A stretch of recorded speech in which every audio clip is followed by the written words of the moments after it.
roll it in some frit, because like I said, I don't want you guys to add too much color to it to begin with, but we're here to have fun, and I think that you guys are ready to add a little bit of color. So I would stick with powders and fine frits to begin with so that you don't add too much color on it. In a little bit, I'll add some rods, do some wrap and rake or something like that.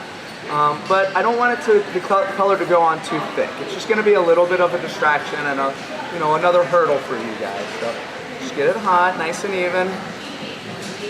Wait for a second for that heat to even out, and then very slowly pull, kind of flip, flip, flip, flip, so that you pull it out nice and straight and that glass doesn't sag. And then hold it taut. And then heat a little bit here, and I pull it out a little bit thinner. I call it my pipette, but it makes it really nice and easy for me to cut it with my little scoring tool. And I'm just removing a little bit of glass for a little bird. We're making a peep. Okay. And some of y'all were asking, you get this little bit on the end, or sometimes a little bit bigger. Don't worry about it. Either melt it into itself and give it just a little puff to make it even out, or pull it off if it's a really big with your tweezers. Just a little puff, and it kind of evens it out there. So when to add color? Well, you add it before you blow it out. So that way you can melt it in, and by the time it's all melted in, it's at a good temperature for blowing out. So kind of two birds with one stone, no pun intended. So just getting it hot, back and forth. And yeah, you're welcome to come down here where you can see a little bit better.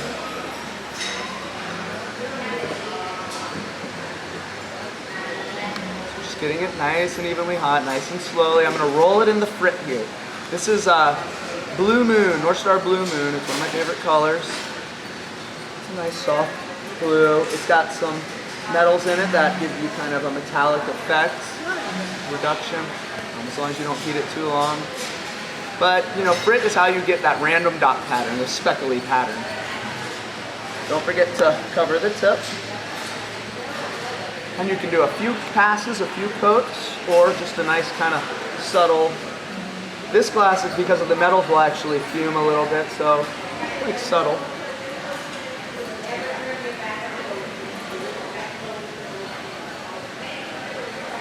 So now I'm just heating it and melting it in nice and slowly, but surely. If it starts to kind of melt in more than you want, it starts to condense and get a little thicker, just give it a little puff in between and continue melting. But you can see the fine frit will melt in fairly quickly, whereas some of the larger frits take a little bit longer. So for starting off, it's good to stick with kind of a fine frit or a powder to introduce color.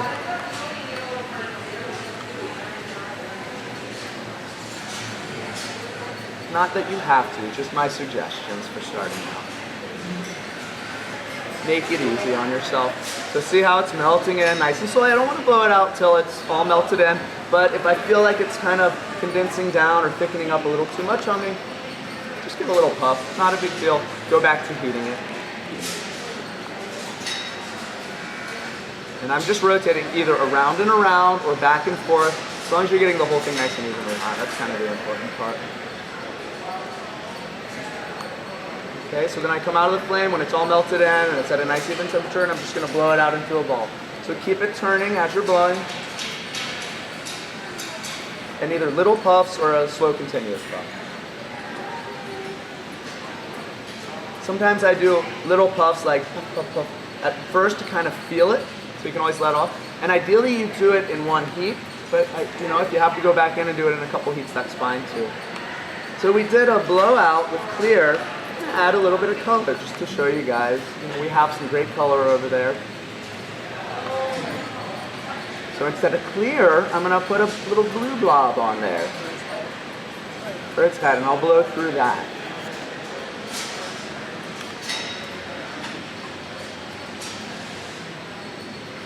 To make a nice little blob, a little bit smaller than you want the head, because you realize you're going to blow through it, so it'll get a little bit bigger. Okay, I didn't blow this out too thin, so I want to kind of heat right where I'm going to put it. And and I just kind of smush it on and do what's called a circular melt off. It's kind of how you add a big dot. It's a basic bead making technique, so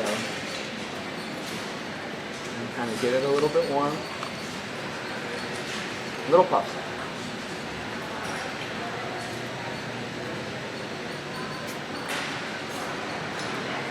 You want to be careful if this is a stiff color.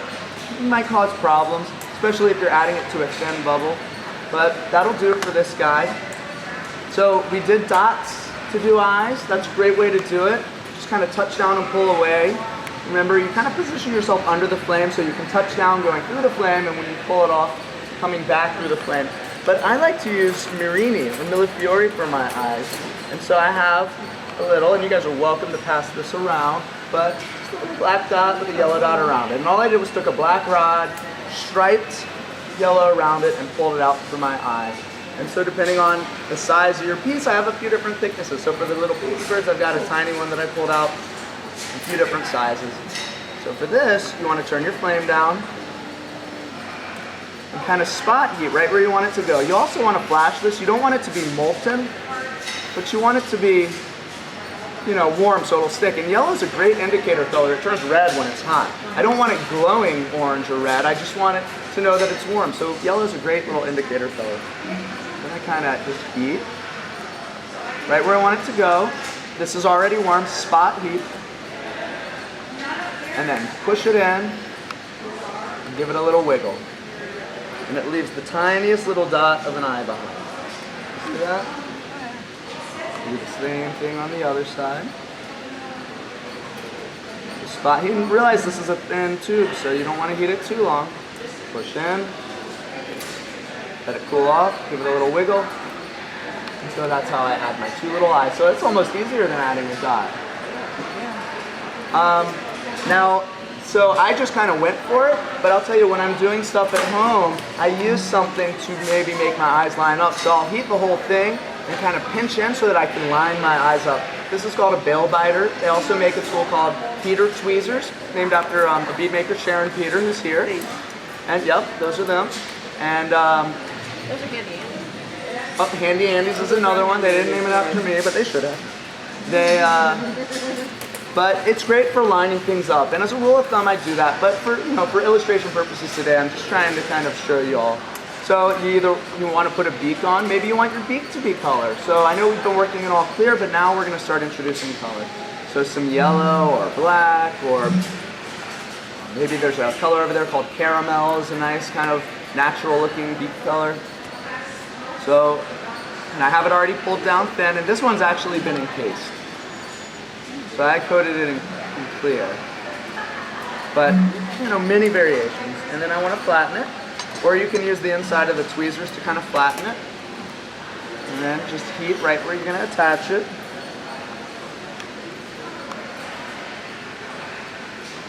And touch down and pull away.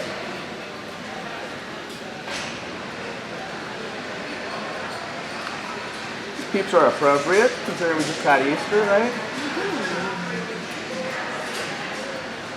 Pull and kind of follow through as you do that. You want to be careful not to heat the tippy tip because it will ball up. So I kind of heat it a little further back from the tip, trying not to heat right on the tip. You can flatten the bottoms of these at a certain point. Be careful if it's gotten cold. So you might, if you've been working on it a while, you might want to reintroduce it to the flame. But these balls are pretty thin, and you can heat them up pretty quickly without worrying about them stacking. So I'm just kind of heating what will be the bottom. Do your best. Very quickly. You can also use a paddle. Okay? So we also talked about not trapping air in a bubble. And we could get away with it. I mean, it was fine, but you don't want to create pressure on the tube. So tungsten is a really good tool. So you don't want to get it too hot. You can see when I put it in the flame, it kind of, that yellow glow or whitish yellow glow, it's actually vaporizing the tungsten, and it will fume onto the piece. So you want to be careful. So you want to soften your glass. But you don't want it so soft that it pushes in. You want it to still be rigid. You just want it to be, I shouldn't say soften, I should say you want to warm it up. But it's really the tool that does the work. And I'm going to do a drilling, a turning motion, back and forth and back and forth. So I'm warming right where the, you know, the most appropriate anatomically correct location is. And I kind of heat my tungsten up and touch it where I want it to be, and then bobbing in and out of the flame, very carefully and patiently and slowly, back and forth until it goes through. Okay? And if it does fume a little bit, usually a sharp oxidizing flame will burn that right off. So a little bit. And then there's different ways to take it off. Sometimes in my studio when I'm making a bunch of these around Easter, I'll let them cool off. I'll set them in my block and then just grab it in my hand later. But to put them right in the kiln hot, and that's what we're going to do today. Preheat your tools. We already saw how sometimes that can crack if you don't. So just so they're not cold, so they don't shock the glass. Oh, and this is where I was saying sometimes I'll draw hard on the belly, or all kinds of things. So, and then I'm left-handed, so I grab this with my left hand, and then very carefully, and you can work on it a little longer and pull this to a point without it sucking in when you take it off, if some of y'all noticed that happening. So this is a little cute.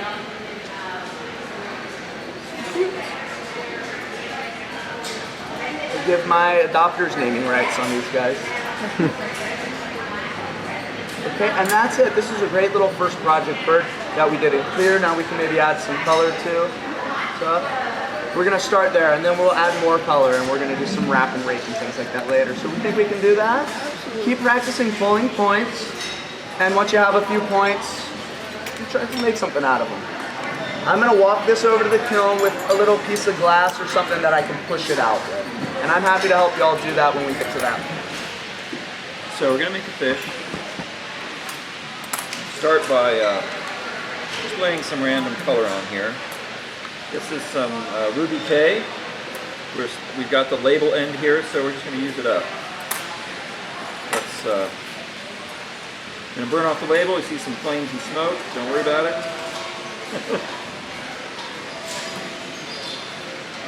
A nice trick when you get rods that have labels on them is to do one of two things. You can take a razor knife and scrape the label off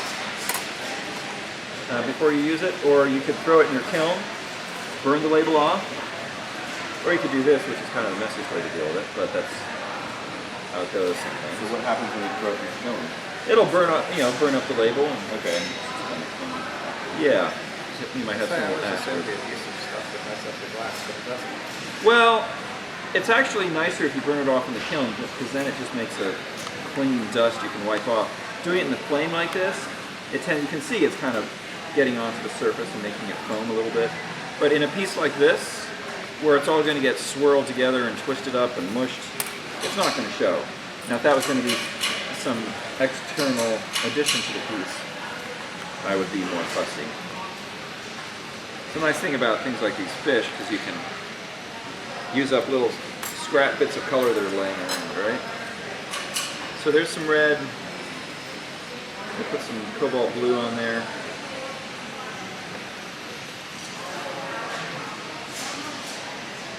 On the opposite side, or? They're kind of next to it. I'm going to also do a stripe of some yellow. Butterscotch, whatever this is.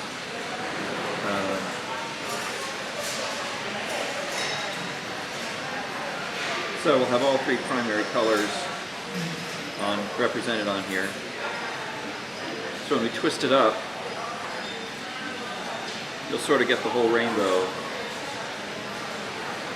in various locations, because the colored lines are going to cross over each other. Okay, so there we've got some stripes of color, and I'm going to fold this over once. I think I'm going to fold it over sort of on top of the yellow. So what that will do is it'll trap a little bit of a yellow line down inside there, and there'll still be a little bit that's going to ooze out the sides. It'll probably get some reduction on it maybe. Give it a little bit of variety of color.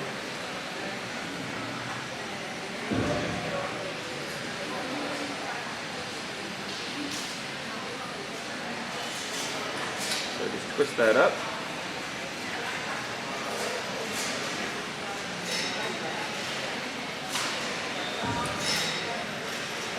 So we're going to gather it together a little bit.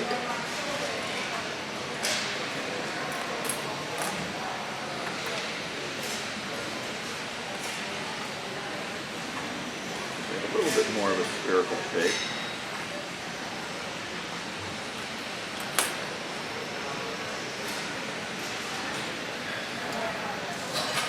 So when you want to get a nice round shape, often what you want to do is, you kind of get the shape roughly gathered together, and then if you concentrate the heat at the outer end, the end away from where you're holding it, and let that get soft, and then start bringing the heat back towards the handle, then it will tend to round up into more of a spherical shape. If your end, the outer end, doesn't get hot enough, you can be heating it all day and it's not going to round up.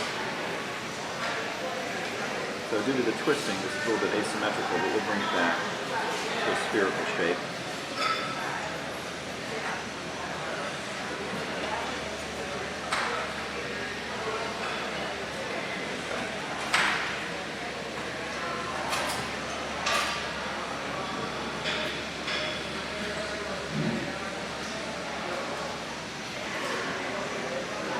And obviously it doesn't have to be a perfect sphere.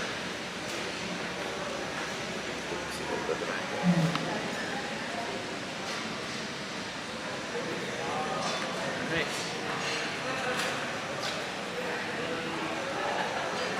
Okay, so there's a body for the fish. So this is going to be like an angelfish kind of thing.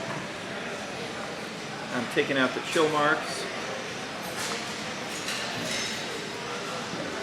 I don't care if it stretches a little bit, so I'm not waiting. When we did the turtle, we did one side, let it cool, and then took the chill marks off the other side. But in this case, I'm not too worried. It's also pretty thick, so you see it's not drooping a lot.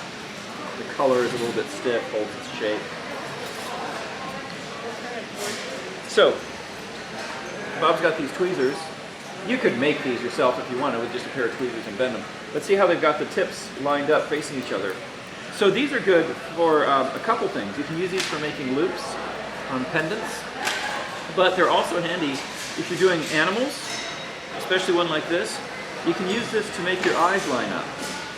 So if you were making a perfectly clear fish, you can even form the eyes with these. Just make little dimples and those would be your eyes. Or if you just put these on there and make a little mark, now I know if I want to match the eyes, I've got a guide. Yeah, it's a nice little trick.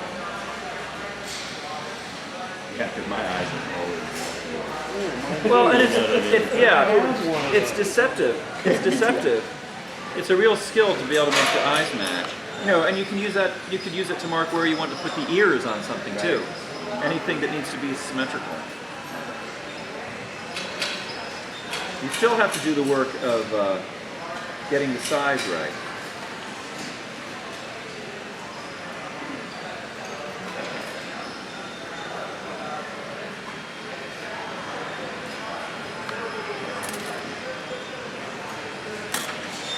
So you have approximately the same amount of glass on each side. Press it flat.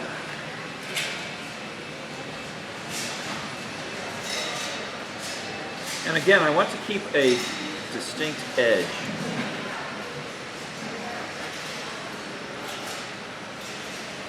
At the edge of the fish eyes.